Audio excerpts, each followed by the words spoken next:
जिन्होंने हमारे को कंधे पे रखकर हमारी जान बचा, आतंकवादी से लड़ा और उनको हमको बचाने का काम किया, तो ये बड़ी काबिल तारीफ की बात है। एक धरापटल पर आकर एकजुट हुए हैं हिंदुस्तान के मुस्लिम। जब जब देश पे आँच आएगी हिंदुस्तान का मुस्लिम हमेशा सरकार के साथ खड़ा रहे। तो देशामध्ये त्या मिनिस्ट्रीपर्यंत पोचवा, कारण आतापर्यंत हे लोकांना काय समजत नाही की असं काही वाटतं की आमची सर्व ठिकाणी मिलिटरी आहे किंवा फोर्स आहे।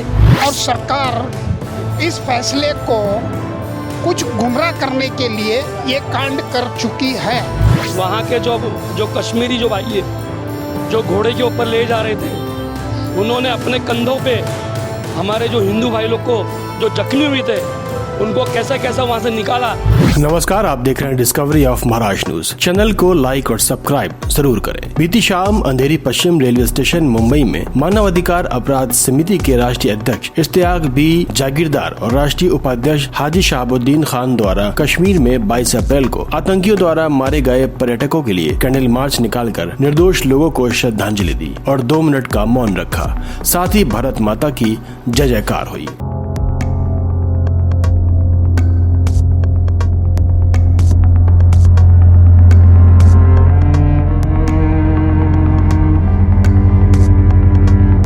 कैंडल मार्च में वहां मौजूद जनता में बेहद आक्रोश देखा गया। सबने आतंकवाद के खिलाफ एकजुट होने और लड़ने का प्रस्ताव रखा। साथ ही नफरती भाषा या हिंदू भाईचारे को आघात पहुंचाने वालों को चेतावनी भी दी और कुछ लोगों ने सरकार को भी निशाना बनाया। इस मौके पर डिस्कवरी ऑफ महाराष्ट्र न्यूज के वरिष्ठ पत्रकार सिराज शेख ने टीम के साथ निर्दोषों को श्रद्धांजलि दी और मौजूद लोगों से खास बातचीत की। आइए देखते हैं। आज अंधेरी स्टेशन पर जो श्रद्धांजलि का कार्यक्रम रखा गया था उसको लेकर क्या कहें? देखिए, आज अंधेरी पश्चिम में, मुंबई के अंधेरी पश्चिम में श्रद्धांजलि का कार्यक्रम रखे। जो आतंकवादियों ने, जो निर्दोष लोग थे, बेगुनहगार लोग थे, उन पे हमला करके उनको मारा गया था, तो उनकी श्रद्धांजलि का कार्यक्रम रखा गया। तो अंधेरी के सभी लोग और human rights, anti crime committee, मानव अधिकार अपराध विरोध समिति के सभी पदाधिकारी और सभी पक्ष के लोग, समाज सेवक यहाँ पर आए, एक साथ एकजुट था। और इसका मकसद यही था कि श्रद्धांजलि का भी कार्यक्रम हो। साथ में जो कश्मीरियों ने जो कुर्बानी देकर कई लोगों को बचाने का काम किया, उन कश्मीरियों की भी हम लोग मुबारकबाद देके उन्होंने अपनी जान पे खेल के जो काम किए। आज उन्होंने अपनी जान पे खेल के लोगों को बचाया, लेकिन आज ऐसा है कि डर के मारे उनके कारोबार बंद है, लोग वहाँ जा नहीं पा रहे। उसको लेकर आप क्या बोलें? यही तो मकसद है कि ये जो हमला हुआ है इसके पीछे क्या कारण है वो तो पता नहीं, लेकिन कश्मीरी जो है जो अभी देश के साथ में विलय हो चुका है, तो वहाँ के लोगों को रोज़गार देना चाहिए। मैंने सुना था कश्मीरी आतंकवादी है, बहुत खतरनाक है, मगर जब महाराष्ट्र से लोग, पुणे के लोग, गुजरात के लोग, यूपी के लोग जो टूरिस्ट गए थे, जो होटल में बैठकर जो उन्होंने वीडियो वायरल किया, उन्होंने बताया कि कश्मीरी फरिश्ते हैं जिन्होंने हमारे को कंधे पे रखकर हमारी जान बचा, आतंकवादी से लड़ा और उनको हमको बचाने का काम किया। तो ये बड़ी काबिल तारीफ की बात है कि ऐसा राज्य जिसको बदनाम किया जा रहा है और वहाँ के लोग इतने अच्छे हैं। उनके बच्चे जिन्होंने संभाला, जिन्होंने बचाया हमारे हिंदुस्तान के नागरिकों को, और उनके ही बच्चे कई स्टूडेंट पढ़ रहे हैं, उनके साथ में मारा जा रहा है, उनको गलत कुछ बातें की जा रही है, उसके बारे में क्या? देखिए, ये काम तो सरकार का है, ये काम पुलिस का है, ये काम आर्मी का है, क्योंकि आम नागरिक कुछ नहीं करता। आजकल पूरे लोग, कई ऐसे गुंडे लोग हैं जो हफ्ता वसूली करने के लिए कानून को अपने हाथ में ले रहे हैं। उनको रोकने का काम पुलिस का है। अगर पुलिस उनको नहीं रोकेगी, human rights, anti crime committee, मानव अधिकार अपराध विरोध समिति उनके खिलाफ आवाज़ उठाएगी। और मैं तो कहूँगा पुलिसों को ऐसे लफंगे, गुंडे, हफ्ताखोरी जो धर्म का आड़ लेकर गुंडागर्दी करके पैसे वसूलने का काम करके धर्म का नाम लेकर बदनाम करने का काम कर रहे, उनको रोकने का काम करें, वरना मानव अधिकार आपके लिए खड़े हैं। मेरा नाम अमजद खान है और सभी लोग जानते हैं कि मेरे को लोग पर्यावरण प्रेमी के नाम से जानते हैं। मैं मैनग्रोव्स बचाने का काम करता हूँ मुंबई और पूरे महाराष्ट्र में। लगभग 200 से 250 FIR कर चुका हूँ बड़े बड़े बिल्डरों पे, मीरा रोड में हो, अंधेरी में हो, मुंबई में हो, ठाणा में हो। सभी लोगों के ऊपर मैंने कड़ी से कड़ी कार्रवाई करने की कोशिश किया हूँ और मैनग्रोव्स बचाने का काम करता हूँ। सर, मैं आज कहना चाहेंगे, आज जो निर्दोष लोगों की जान गई कश्मीर के पहलगाम में, तो उसको लेकर क्या कहें? सर, वो नहीं होना चाहिए था, वो हुआ, वो बहुत गलत हुआ। एक्चुअली यहाँ से कितने लोग वहाँ पे गए मुझे तो पता नहीं, मैं खुद जाकर आया हूँ, मेरी फैमिली के साथ गया हूँ। और अभी ये जो हमला हुआ है इसका मुँह तोड़ जवाब देने के लिए एक 15 तारीख को मैंने टिकट लिया हूँ और 15 मई को मैं वहाँ जाने वाला हूँ। मेरी फैमिली के साथ घूमने के सिलसिले से जाने वाला हूँ और वहाँ पे लोगों को बताऊँगा कि यहाँ पे आना जो है हमारी जो लोगों को जो मतलब बेरोज़गार हम कर रहे हैं हमारे लोगों को, वो अगर बेरोज़गार हो गए तो वो आतंकवादियों को सपोर्ट करेंगे। तो हम ये नहीं चाहते कि वो आतंकवादियों को सपोर्ट करें और उनमें से कोई आतंकवादी बने। हम उनको सपोर्ट करना चाहिए, उनके रोज़गार में सपोर्ट करना चाहिए। देखो पूरे साल तो वो बेचारे बर्फ़ में रहते हैं, 4 महीना बिजनेस रहता है, और 4 महीने के अंदर अगर इस तरीके की अगर हरकतें होगी और आप और हम उनको दोषी ठहराएंगे, उनके विरोध में रहेंगे, तो गलत बात है। इंसानियत के नाते भी गलत है और सरकार के नाते भी गलत है। तो मैं तमाम लोगों को आपके चैनल के माध्यम से ये गुजारिश करूँगा कि वहाँ पे ज़्यादा से ज़्यादा लोग जाए, ताकि मुंह तोड़ जवाब हम उनको दे पाए कि कितना भी आतंकवादी हमला हो, हम जो है हिंदुस्तानी है, हम जो है भारतीय है, हम जो है हमारे मुल्क के वफादार है, ये साबित करने के लिए हम वहाँ ज़रूर से ज़्यादा तादाद में जाए। कश्मीर की जो दुर्घटना है वो दुर्भाग्यपूर्ण है, क्योंकि ये दुर्घटना नहीं थी, ये हमारे देश के लिए एक बहुत बड़ी साजिश थी। जिस तरह से 79 लोगों को मारा गया कश्मीर में, नाम पूछ के मारा गया। नाम पूछने का मतलब है कि एक मुस्लिम समाज एक अलग हो जावे, हिंदू समाज अलग हो जावे।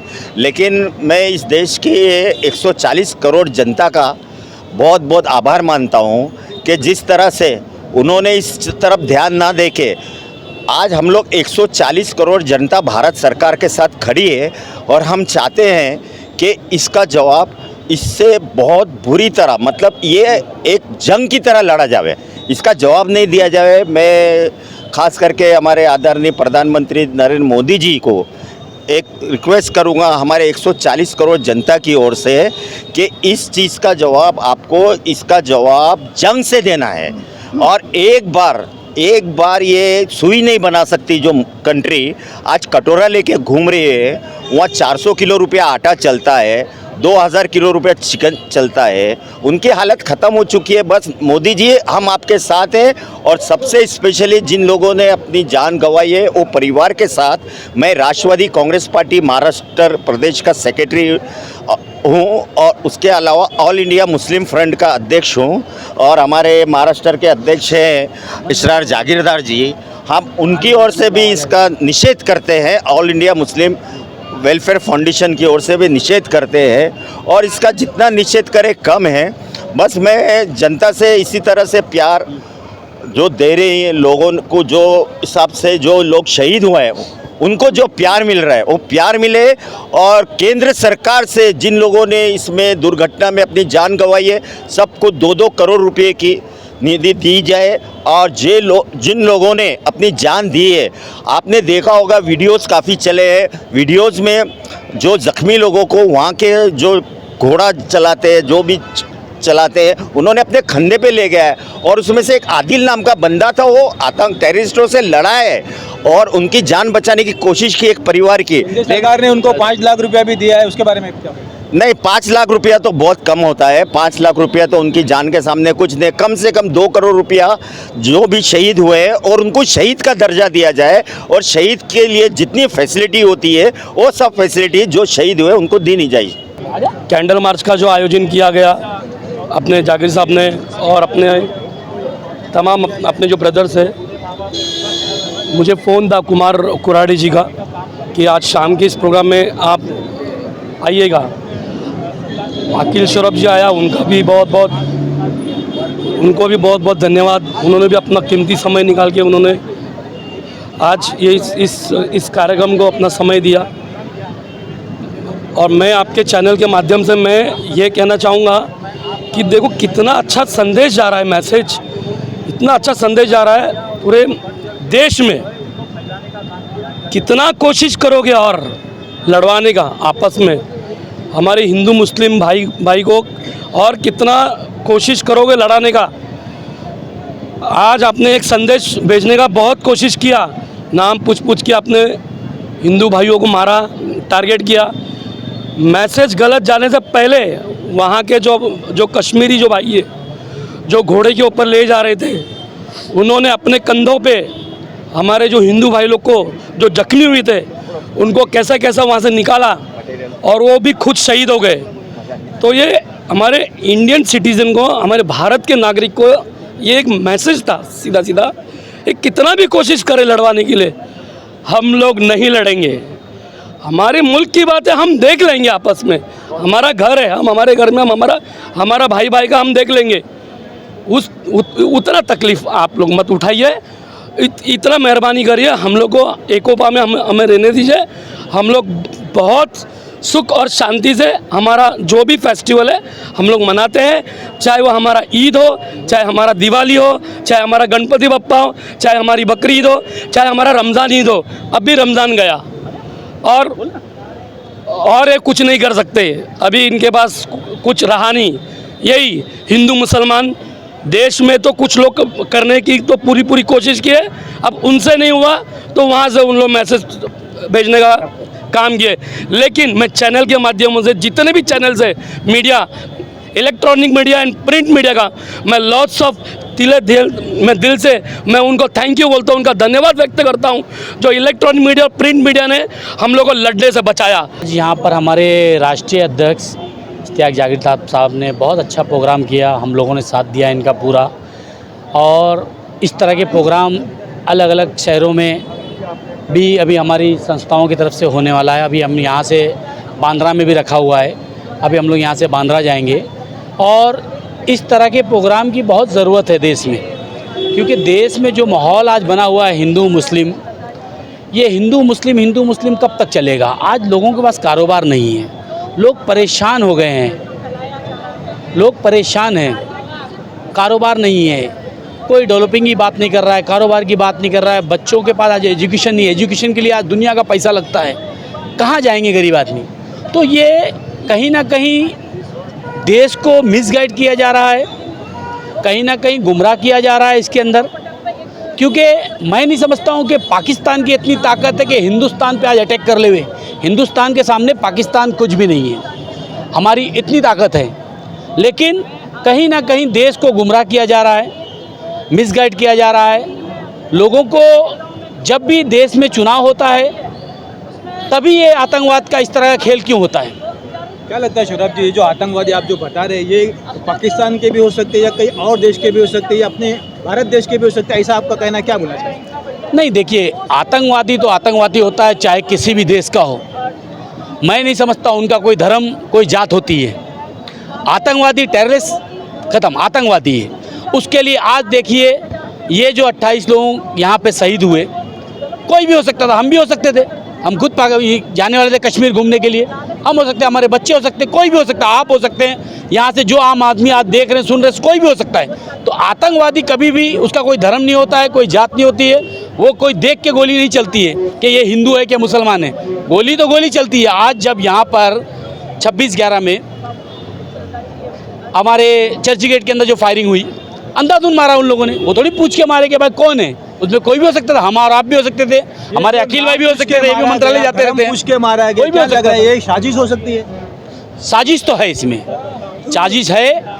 इसके लिए देश के अंदर जो कमेटियां बनी हुई है वो अपना ईमानदारी से काम करे तो इसके अंदर निकलेगा, बहुत कुछ निकलेगा। और ऐसी हम उम्मीद करते हैं और देश पे हमको विश्वास है, देश के कानून पे विश्वास है।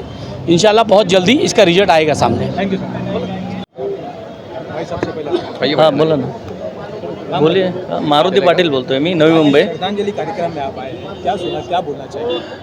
आज या ठिकाणी इम्तियाजी जलील साहेब, आपले मानवाधिकार जागीरदार साहेब, मानवाधिकारचे सर्व पदाधिकारी, खरोखर आज त्यांनी जो कार्यक्रम ठेवला, जो श्रद्धांजलीचा, जे आपल्यातलेच भाऊबंद तिथे जाऊन भाई जे सब लोग मतलब जात नहीं, जिसी को जात नहीं होता है, जाती धर्म पाळून सर्व आपण एकत्र आहे, पण ते आपले जे निरापराध लोक तिथं गेले आणि त्यांच्यावरती जो हल्ला झाला, त्या हल्ल्यामध्ये त्यांचा काय दोष नव्हता, बरोबर। याच्यावरती सेंट्रल गव्हर्नमेंटने विचार करायला पाहिजे की जी लोक आपले ज्या ठिकाणी जात आहेत त्या ठिकाणी त्या लोकांना कसं प्रोटेक्ट करायला पाहिजे, त्या लोकांना सेवा कशी दिली पाहिजे, अशी सेवा दिली पाहिजे त्या लोकांना। हे जागवण्यासाठी हा जो कार्यक्रम ठेवलेला आहे, जो श्रद्धांजलीचा, तो देशामध्ये ह्या मिनिस्ट्रीपर्यंत पोचवा, कारण आतापर्यंत हे लोकांना काय समजत नाही की असं काही वाटतं की आमची सर्व ठिकाणी मिलिटरी आहे किंवा फोर्स आहे, पण यांच्याकडनं ह्या नेत्यांच्या पाठीमागं फोर्स पळत असतो, पण ह्या आम जनतेच्या पाठीमागं काही फोर्स नाही। तर हेच जाणून देण्यासाठी हे पदाधिकारी सर्व आले. खरोखर सर्वांचा मी धन्यवाद मानतो. जय हिंद, जय महाराष्ट्र. मानव अधिकार अपराध विरोध समिति द्वारा आज अंधेरी के पश्चिम रेलवे स्टेशन पर यह कार्यक्रम आयोजित किया गया है और जो मृतक है उनको भावपूर्ण श्रद्धांजलि अर्पित करने का ये कार्यक्रम किया गया है. और ये पूछना चाह रहे हैं, मीडिया पूछना चाह रही है हमसे कि ये क्या मुस्लिम को टारगेट किया जा रहा है. तो मैं ये बताना चाहूँगी कि ये हिंदुस्तान के मुस्लिम का कुछ हाथ नहीं है और ना ही पाकिस्तान के आम जनता का कुछ हाथ है. इसमें हाथ है तो पाकिस्तान की आर्मी का हाथ है. और मैं ये बताना चाहूँगी कि इसके माध्यम से जो हिंदुस्तान के मुस्लिम को टारगेट किया जा रहा है, सरकार से निवेदन करती हूँ और एक गुजारिश भी करती हूँ कि वो हिंदुस्तान की मुस्लिम जो जनता है उसको टारगेट ना करे. एक धरा पटल पर आकर एकजुट हुए हैं हिंदुस्तान के मुस्लिम. जब जब देश पे आँच आएगी हिंदुस्तान का मुस्लिम हमेशा सरकार के साथ खड़ा रहेगा. और इस जो वारदात हुई है उसकी बलि आम जनता, आम लोग, सीधे साधे लोग जो बलि चढ़े हैं उसको हम भावपूर्ण श्रद्धांजलि देंगे. हो गया मेरे को, आधा से पौना घंटा हो गया मैं यहाँ पर रुका हुआ हूँ और सबका भाषण सुन रहा हूँ. कुछ चीज़ों की जानकारी रखता हूँ. मैं भी पूरे इंडिया में घूमता हूँ. मुझे ऐसा नहीं लगता है कि कोई पाकिस्तान आके ये कांड किया है. और जो कुछ भी कांड हुआ है ये अभी फ़िलहाल में वक्फ बोर्ड का फैसला चालू है और सरकार इस फैसले को कुछ गुमराह करने के लिए ये कांड कर चुकी है.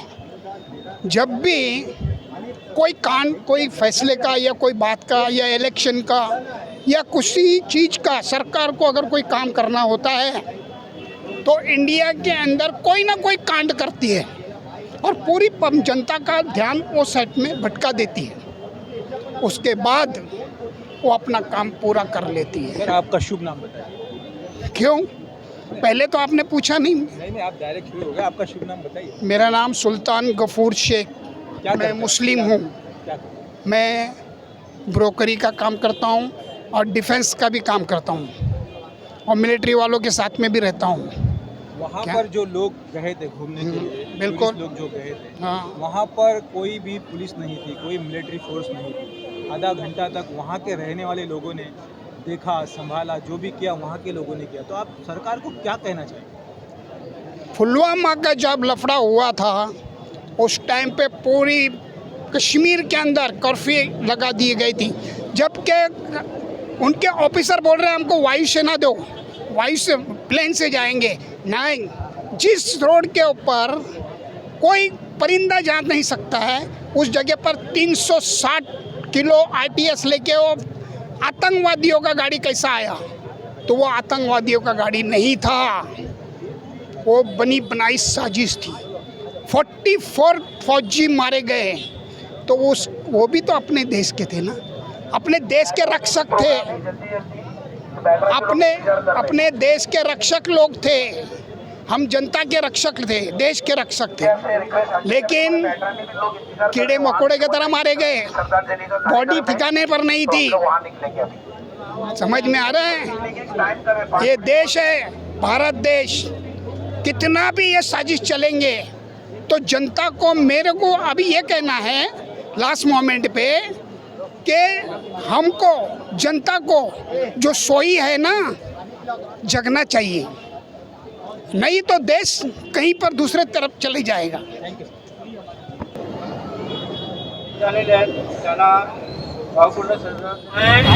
इसके लिए कड़क से कड़क कदम उठाना होगा ताकि हम और हमारा परिवार सुरक्षित रहे. सच्चे दिल से हमको धन्यवाद दें.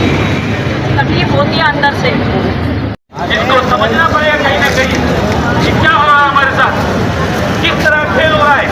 इस चुनाव से पहले किसी भी स्टेट में बाकी जब फिर शांति हो जाती है, क्या है ये? इसको कहीं ना कहीं समझना पड़ेगा. और हुकूमत हमेशा आप लोगों के लिए, लोगों की हक की आवाज़ उठाने के लिए खड़ी है और खड़ी रहेगी इंशाल्लाह. आप लोग के हिंदुस्तान को अच्छे से रहे, अच्छा चले, फूले फले, हिंदू मुस्लिम सिख ईसाई मिल के चले. इसके लिए हर हिंदुस्तान के नागरिक को अपना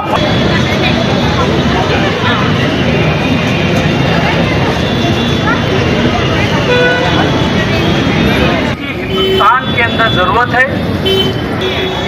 आतंकवादी हमको समझना पड़ेगा कहीं ना कहीं कि हिंदुस्तान के अंदर ये किस तरह का खेल चालू हो गया है। कौन है ये आतंकवादी? उससे पूछो, उसकी पत्नी से पूछो कि सामने उसके पति को शहीद कर दिया गया, किस तरह मारा गया, उसका दिल जानता है और वो जानता है।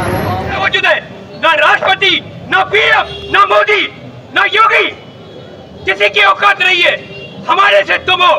और जिस दिन अगर जनता जाग गई ना तो तुम्हारी औकात हिंदुस्तान के भागने के बाहर ही नहीं होंगे।